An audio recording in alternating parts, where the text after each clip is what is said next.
Shalom Bapak Ibu yang terkasih dalam Tuhan. Kita jumpa kembali di dalam seri Refresh Your Mind and Soul. Kita akan terus belajar firman Tuhan sebagai kekuatan di dalam kehidupan kita. Dan hari ini kita akan sama-sama untuk melihat satu kebenaran firman Tuhan dari Injil Matius pasal yang ke-11 ayat yang kedua dan yang ketiga. Injil Matius pasal yang ke-11 ayat yang kedua dan ketiga, demikian firman Tuhan.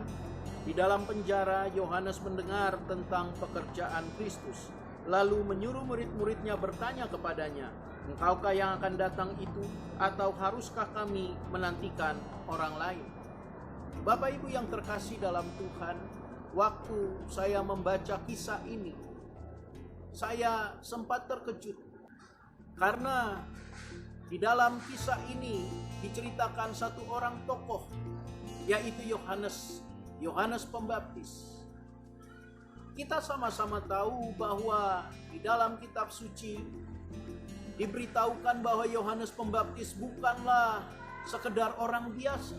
Dia nabi yang dipersiapkan oleh Tuhan untuk mempersiapkan jalan bagi kedatangan Mesias ke muka bumi, bagi kedatangan juru selamat ke muka bumi.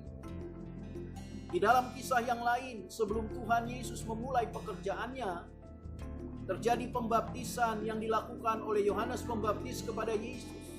Di akhir pembaptisan kemudian saat Yesus keluar dari air, turun burung merpati sebagai lambang dari Roh Kudus, dan suara dari surga yang mengatakan, "Inilah anakku yang kukasihi, kepadanya lah aku berkenan."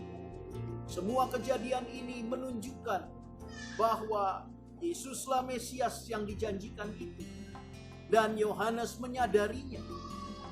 Dia menyadari bahwa orang yang ada di hadapannya pada saat dibaptis adalah Mesias yang memang dinubuatkan oleh para nabi.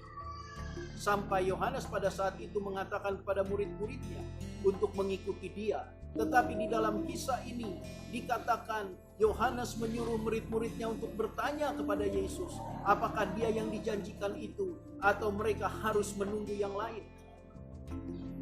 Nah, Bapak Ibu, kisah ini membukakan mata kita bahwa sebagai orang yang percaya kepada Tuhan, jangan pernah kita berpikir bahwa dari sejak kita percaya dan menerima Dia sebagai Tuhan dan Juru Selamat, dan sampai pada kedatangan yang kedua kali, kita tetap akan menjadi orang-orang yang teguh. Kisah ini dibuktikan oleh Yohanes. Apalagi yang mau kita katakan berbicara tentang keteguhan iman dari seorang Yohanes. Dia orang yang spesial yang dipakai untuk mempersiapkan jalan bagi kedatangan Juru Selamat.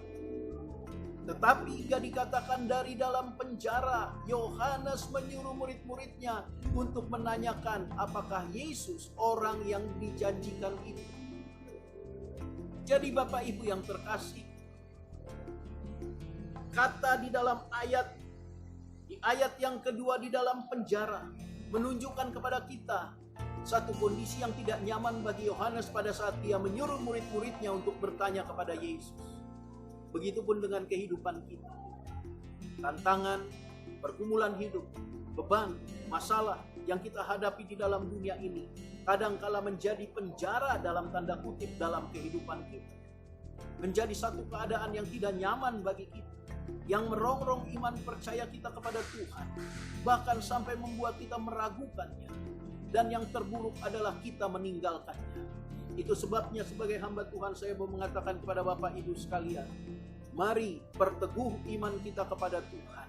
Isi hari-hari kita dengan kebenaran firman Tuhan setiap hari yang memperbaharui hati dan pikiran kita, sehingga setiap hari Bapak Ibu dalam menjalani hari-hari kita memiliki pikiran yang baru, hati yang baru, yang siap untuk menghadapi berbagai tantangan yang ada di hadapan kita. Dan ini tidak akan merongrong iman kita karena kita sudah mempersiapkan sebelumnya. Itu sebabnya sebagai hamba Tuhan saya mau mengatakan, isi terus hari-harimu dengan kebenaran firman dan tingkatkan hubungan persekutuan pribadimu dengan Tuhan setiap hari.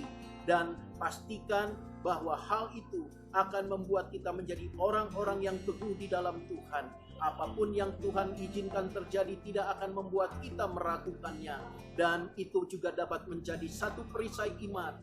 Firman-Nya menjadi perisai iman bagi kita. Menangkal setiap serangan kuasa si iblis, si setan, si jahat. Dan panah-panah api yang diarahkannya kepada kita untuk membuat runtuh iman kita.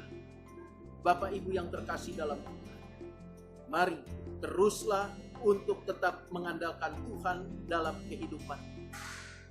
Dan jangan pernah kecewa dengan apapun yang Tuhan izinkan terjadi dalam kehidupan kita. Karena semuanya itu mendatangkan kebaikan bagi kita. Tetap semangat, tetap bersukacita. Tuhan Yesus memberkati.